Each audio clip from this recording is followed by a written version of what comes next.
Hi, this is Rachel with the Book Mavens, and I have a review for you guys today over two series that I just recently finished in the last few weeks or so that I really wanted to share with you. And it's been a while. Sorry, Amanda and I have just life has been happening, and we've just been a little busy, the holidays and things like that. And so I apologize that we have not been present the past couple of weeks, but nonetheless, we haven't gone anywhere. Nothing else is going on. We just have gotten busy. So we are trying to get back onto our normal schedule of trying to give you guys a couple of videos a week.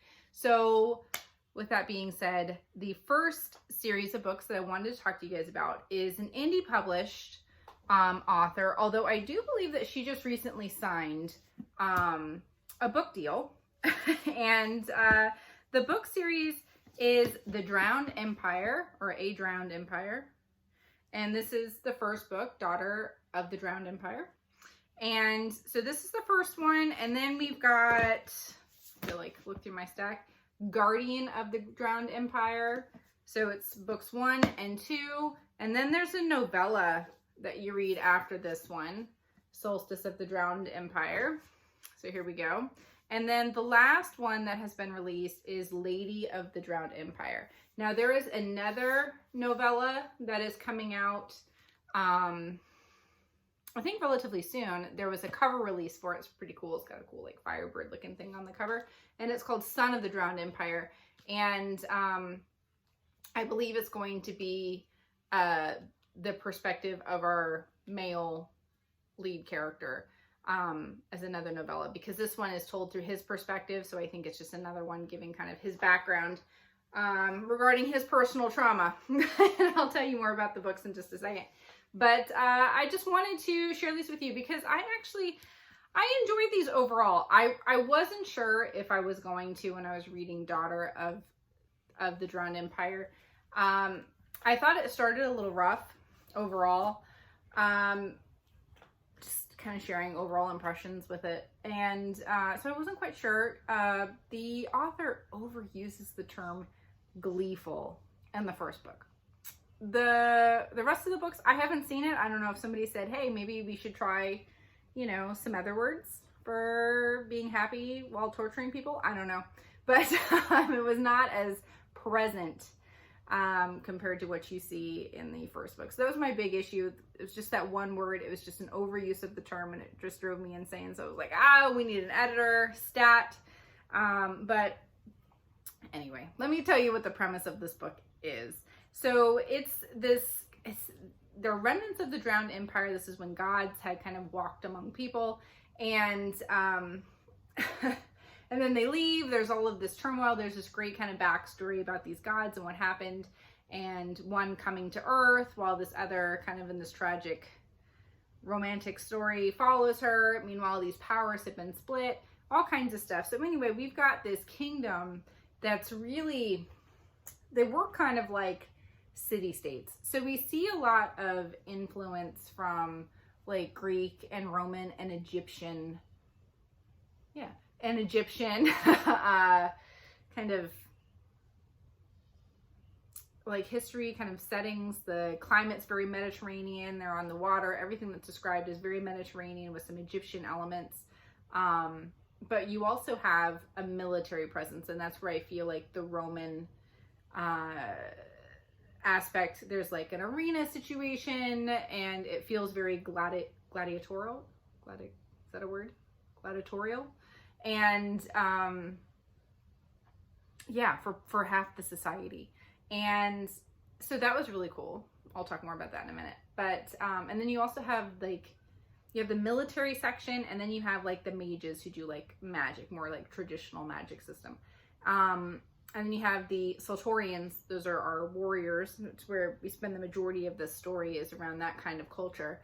And they're like, if they're chosen for that side, for that kind of magic, like they get kind of beefy and are really tough and really strong. So it's more of like a physical manifestation rather than like something more fantastical, like with just magic usage. And it's pretty interesting setting. You also have kind of a northern city-state that's known for being quite cruel and very militaristic as well. And they're connected to the griffins, which are these gigantic birds. They sound really cool. And then in the southern city-states, they have also another gigantic bird, but is white, and they call them seraphim. They sound really cool. I would love to see some more fan art or illustrations with the birds. Just saying. But anyway, so you have these different city-states all set up, and they have kind of different cultural relevance. But we have our main city, and this is like the capital of like all of the arts and real kind of Athenian style to me. And meanwhile, you also have a whole other, I'm trying to explain this, I'm not doing a very good job, I'm so sorry. But you have this overarching kind of aristocracy system, and this one city of all of this learning and culture have a ruling family, and it was matriarchal, and something tragic goes on, and so it ends up being run by a man, and people aren't happy about that. They thought it should have passed to a woman. There's a lot of stuff. There's a lot of political machinations in these books. They're very political and really, really interesting. But meanwhile, when we're talking about magic, there's an unlocking ceremony that happens with these young people. When they reach a certain age, their magic is unlocked, and that's where you see them either becoming Saltorians or they become mages. And there are 3 forbidden magics. And if you're found to have these, supposedly you are sent off to this island in exile to die. It's not good. and those gifts are being able to see like visions of the future. The other one is to be able to hear people's thoughts. And then the last one is to be able to kind of like travel jump. It's not really time jumping. You move incredibly fast and you kind of jump long distances. And so those are the 3 kind of forbidden magics. And so we're going to see that this ruling family is going to have some issues regarding these forbidden magics and what's going on, and also this undercurrent of just malice coming from the ruling, kind of the overarching, kind of like the emperor situation over all of these city-states and these kind of minor rulers, and what's going to happen with that. And so that's just kind of like the background of what's going on. It's a very lush setting. I enjoyed it quite a bit. I love the griffins and the seraphim, the birds. You know, I love a good animal aspect. But we have our main characters, and Liriana and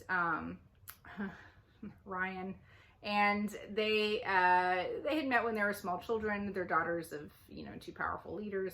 Or she's a daughter, he's a son of powerful leaders, and they end up kind of getting thrown together in a circumstance that is not what they want. It's not an enemies to lovers, really. It's more of like a bodyguard situation, but what I like about it, and I'm going to compare it to another series that I reviewed, which was the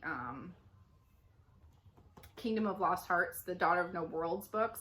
Remember when I talked about that and I said, that they peaked it too early? Like, it was only like halfway through the first book and they peaked it, and it was, oh, we're in love and that's great. And it was fine. It was fine to read that, and they could have just left it as a standalone if that's all she really wanted to say with the romance, but then she had to stretch it out. She had to do that horrible amnesia storyline. It was terrible for the rest of the book, and it really brought it down when she should have, if she wanted to peak that love story so early, then she should have focused on developing more complex relationships with her side characters. But that's beside the point.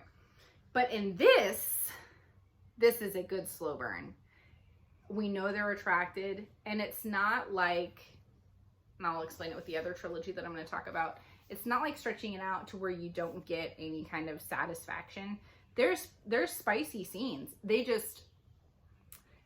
tease you a little bit. There's a lot of the kind of like, interrupting. They get interrupted a lot, and then tragedy happens and things like that kind of push them apart and then come back together. And I really enjoyed the amount of time Frankie Malice took with developing their relationship. There's a lot of trust. There's a lot of shared trauma, which I enjoy reading. But the big thing with Ryan that I like that she does with him is that she gives him an emotional vulnerability that's very refreshing. We have elements of male emotional vulnerability in other books as well, but I felt like she did a good job maintaining it. It wasn't just like one scene where we see him vulnerable and now he's this impenetrable rock of a guy. It's that he has extended moments of vulnerability, and it's very heartfelt, and him not being afraid to be, you know,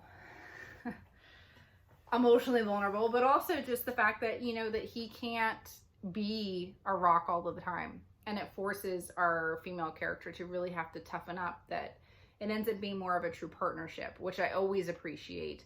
I like to see that kind of story, because in the beginning, it's really him. He's carrying her kind of physically through all of this training that she didn't think she was going to have to do, and all of this stuff. And it's very interesting. And and there's some really cool different magics going on as well. Like I said, I think it's the political drive of the story, I think, that's really gotten me hooked, and the setting. But I really have been enjoying the romance. I think that it's good. I think that there's enough elements, talking about the politics and the setting and the world building, that create a nice balance alongside the romance. I wouldn't say it's 50-50. I would say that it's still probably like a 60-40 in terms of the 60% being plot, while 40 being the romance. It's still heavily present. So if you like that, I would definitely give these a shot. Like I said, there are aspects of the writing that's a little rough, specifically in the first book, but it does get better. Her writing gets better. And I'm really enjoying the ride because there was such a slow burn. I mean, really, she managed to get it and keep your interest until like halfway through this third book. Halfway through this third book. All right, before we home runned it. All right, so if that is of interest to you, like I said, there's a lot of character development. It's good. And the characters annoy me sometimes. Liriana annoys me. But I do like her determination in terms of what she's trying to do, and her sacrifice for her family, I think, is quite admirable. And the fact of the matter is that she's not afraid to let you know that she's tired of it. Like, she doesn't want to have to sacrifice all of the time. And you see, you know, glimpses of selfishness, but that's with everyone. So I feel like she's a very relatable, understandable character. So I appreciate that. And the side characters are great. She's got sisters. The relationship with her sisters is fascinating. It really starts opening up in the third book in terms of what's happening with other characters. We get different points of view. So I enjoyed that as well. These were good, and I'm going to continue the series. I believe there's going to be 6 total books. So I think it's going to be the novella and then one last final full-length novel. And I think, honestly, where we are with it, I think that's enough. I hope that she stops. You don't want to, you know, overextend a series, but it's been moving along quite well. I read all of these right in a row, and I really enjoyed them. I thought they were very, very cool. So the second set of books that I wanted to talk about, let's see, the third one of this set came out last year, so it's not a tremendously old series, but the first book of the series is The Prison Healer. It's just the Prison Healer trilogy. So we've got The Prison Healer, The Gilded Cage, and then The Blood Trader is the third and final book. All right. I just finished Blood Trader last night, and so everything's very, very fresh about these books. I have mixed feelings. I was in it. I was in these books. I really enjoyed The Prison Healer, and how it ended. Like, I saw some things coming, but there were still some surprises. So I respect that. And so I was like, oh my goodness. So immediately when I finished it, said, okay, well, I need to pick this one up. And then this one ended on such another cliffhanger. She ended these books well. If I had to read these like as a release, that would have been terrible. But then reading this one, it is very, I don't want to say YA. I don't want to say that this is a YA series. There's a romance in it, and it's very heavy on the romance aspect of these two characters falling in love with each other. but there's a lot of other things going on. It's another one that's fairly political, but it's not too heavy. I wouldn't say that these are too heavy. The world building is fine. I didn't think it was anything really that expansive until like the third book, but these are just my overall impressions. But I thought the concept was cool. So the whole story is that you've got they've got our main character, and she is the prison healer. And she lives in a death prison. And she's been there for a decade. And so the only reason why she's still kicking is because she was placed there when she was like 7 with her father through a tragedy where she kind of gets hauled along with him when he's arrested for a crime he didn't do. And he's a healer. And so he kind of trains her. They're only in prison together for a year before something happens. And so she's alone.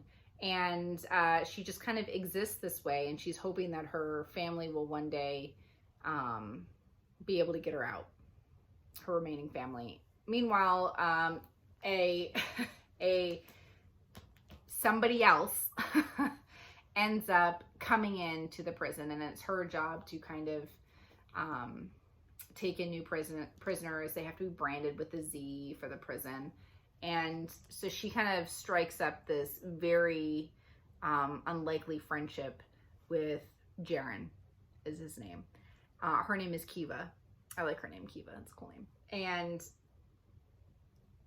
reluctant. She does not want to be attached to anybody. There is another young person there named Tip, and he's, I think, like 10 or 11 at the beginning of the book. And he just loves her. Like, she's his mother figure. His mother died when they were brought in, and she died in the prison. So he kind of works as kind of her helper sometimes. And so there are aspects of this prison camp where people are really, I mean, if you work the tunnels, you have maybe 6 months to live. Like, that's how hard they're working you.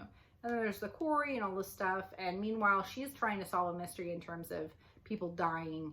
And then they get a mystery, not a mystery, really. The rebel queen of the kingdom in as a prisoner. And so she ends up doing something quite crazy and ends up kind of being the rebel queen's champion.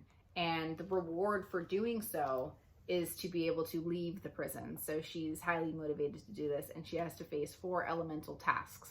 And this whole kingdom is based on the ruling family having control of elemental magic from these 2 original rulers who were married, and then something happens and they're separated. And so it's really like their descendants. So you have one side that's elemental magic. Occasionally, like, an anomaly will crop up in which random people might be able to have some element, but never all 4. All right, so that's the whole thing. And then on the other side of it is somebody with healing magic. And so you can kind of see where this is going, perhaps, in terms of healing magic and elemental magic and what's going to happen there. But it's very good. I will have to say, though, my favorite character in this is not our 2 main characters, but it's a character who you meet him in Prison Healer, but he becomes like a major player in Gilded Cage and Blood Trader and is Calden, and he is a cousin to our main character, and he is just, he's great, and I like it. I really like him. I would like kind of equate him to, like, if you wanted like an SJM crossover. I don't always like to do that. I talk about SGM quite a bit anyway, but like Cassian to a degree, like in terms of providing like emotional support to our main female character. And he's so awesome. I really enjoy his character. I think he provides a lot of levity to the story, and he's just a great character. I think he's probably one of the most well-written ones in here. But I love it, talking about family betrayals, talking about being put in situations you don't want to be in, making really, really hard decisions and having to live with them, and even when there's mistakes. So some crossovers that I would do would be like the Traitor Queen. I see some parallels with that. I will say that Kiva is a soft character. She is not warrior princess. That is not her character. And so I think sometimes, especially female readers with fantasy, kind of struggle with this idea of, you know, we have all of these real badass characters who go and they fight and they do all of this stuff. I mean, she has the self-sacrifice angle down, but she's not a fighter. She's a healer. And I like that we never really tried to beef her up. I mean, she undergoes training, but it's really just to give her the ability to run, like to be able to run away, that nobody forces her into anything. And I will say that this series and the Daughter of the Drowned Empire series focuses very heavily on consent, that nothing happens with our female characters and our male characters without consent being a huge part of the conversation, which I really appreciate. Now, in terms of spiciness for these, there's none. I hate to say that. There's none. I'm talking kissing. Kissing. Kissing. There are some teases here that you think, oh, okay, something bigger is going to happen, and it doesn't. It just doesn't. And I mean, like, the scene being caught in the rain. Oh no, shelter, there's a cave. You all know those scenarios, right? And then, nope. These are very, if you're talking about a series for readers who want to read a more complex fantasy than, say, like a middle grade, and you don't want them to read anything spicy beyond, just kissing. Just kissing, guys. This is the series. This is a well-written series, but next to no spice. All right. Now, like I said, I enjoyed them. I did. I had some mixed feelings because I do think that the writing was complex enough to be able to, I would have liked to see these done more from a new adult angle. It's not that I need the spice, but I really felt that there were so many buildups to this relationship that it felt almost unnatural not to have continued some things. Like, it just felt a little blocky that way. But that's just my opinion. If you're somebody who likes next to no spice, you find it distracting, then these are the books for you. Absolutely. These were very, very good that way. Like I said, and they were page turners. I wanted to know what was going to happen at the end of these books. Very, very good. So I hope you enjoyed these reviews on these two series. One is still ongoing. The Prison Healer is done. That's completed. I do recommend that you pick it up, at least the Prison Healer. I think the concept is really good. I think the delivery was really good. I overall liked them. I thought they were well done. Like I said, some of the side characters were really worthwhile. I think they had a couple of just really kind of, the pairing off of everyone felt a little,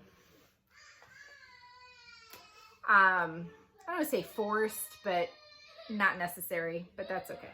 That's a very minor complaint overall. I did very much enjoy them. But I had one other thing that I wanted to share with you guys that I got today that I thought was really fun. Let me see if I can find it. I stuffed it back here on my shelf. There it is. So Mad Schofield is this really popular artist. She does a lot of stuff with like SJM fan art and stuff. And so she's been doing these portraits, these portrait arts of all of like the main characters. Now she does Throne of Glass and Crescent City and stuff too, but I don't think quite as prolifically as she's done ACOTAR. So it wasn't her that started this. It was like a whole other thing where people were taking apart the game of Clue and replacing the little people with characters. And so she decided to just go ahead and design her own set. So I want you to take a look at this so you can see, you know, where they're colored. So you have to flatten it out and then cut them out. And then you literally can replace your Clue stuff with ACOTAR. And how funny is that? And I would really love for them to, or for Mad Schofield to make a Throne of Glass set, because she certainly would have enough characters for that. And even Crescent City. But I would really like it more than anything else is to be able to have all of those and then to be able to customize and make like a super, super SJM set across all three series. I thought would be really cool. But I wanted to be able to share with you. These are available if you look up Mad Schofield. She's very, very popular, and you can get yourself a set too. But I just thought that was really neat. Like I said, her art is very good. You can kind of see some of them here. She is really well known. But I just thought this was such a clever idea, and I really loved it. I love this idea of being able to play games and talk about your favorite fandoms. And I hope to see it with some other book series I think that this is an opportunity for Brandon Sanderson, for example, you know, to talk about the Cosmere. That would be really cool too. Or Robin Hobb. Amazing. So anyway, I hope more artists do this. And anyway, but that's all I had to share with you today. You can hear there's some background noise going on. And I look forward to seeing you next time.